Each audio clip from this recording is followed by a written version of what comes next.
এপ্রিলে সিরিয়ায় থাকা ইরানি কনসুলেটে ইসরায়েলি হামলার জবাব দিতে ৩০০টির বেশি মিসাইল ও ড্রোন দিয়ে তেল আবিবকে লক্ষ্যবস্তু করে ওই মাসেই ট্রু প্রমিস 1 নামের অভিযান চালায় তেহরান।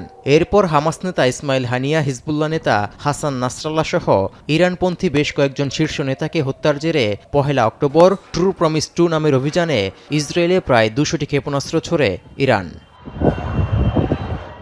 ২৬ অক্টোবর ইরানে চালানো ইসরায়েলের বিমান হামলায় নিজেদের ৪ সেনা হারানোর পর আবারও প্রতিশোধের নেশায় জ্বলছে তেহরান।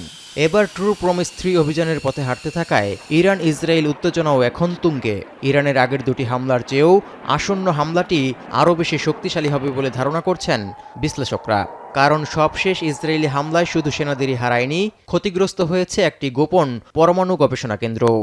তাই অস্তিত্বের প্রশ্নে ইরানের আসন্ন অভিযান ট্রু প্রমিস 3 ভয়াবহ হতে পারে বলে মত বিশ্লেষকদের। الدرجة الأولى هو على قضية نتائج الانتخابات والصراع الانتخابي.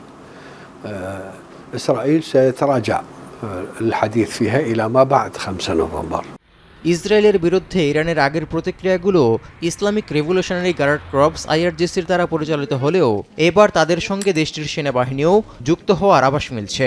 অর্থাৎ দুই বাহিনীর আলাদা দায়িত্ব থাকলেও ইসরায়েলের বিরুদ্ধে এক সত্তা হয়ে অভিযান চালাতে যাচ্ছে IRGC ও ইরানি সেনাবাহিনীর সদস্যরা। তবে গাজায় যদি ইসরায়েল আগ্রাসন বন্ধ করে তাহলে মধ্যপ্রাচ্যের সব উত্তেজনাই থেমে যাবে বলে মনে করেন বিশ্লেষকরা।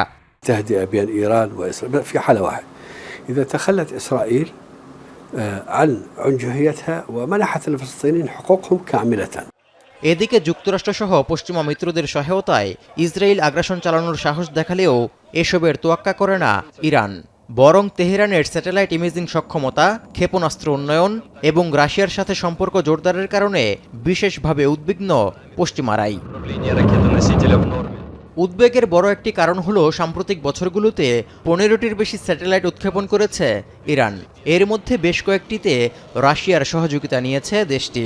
এই স্যাটেলাইটগুলো কৃষি এবং গবেষণার মতো বেসামরিক উদ্দেশ্যে উৎক্ষেপণ করার দাবি করা হলেও এর আড়ালে সামরিক প্রচেষ্টার কোনো কিছু যুক্ত থাকতে পারে বলে মনে করেন পশ্চিমারা, যার মাধ্যমে নজরদারি, সামরিক সক্ষমতা ও গোয়েন্দা তথ্য সংগ্রহে তেহরান তার সক্ষমতা বাড়াচ্ছে বলেও শঙ্কা রয়েছে। তৌহিদুর রহমান, এখন বিশ্ব।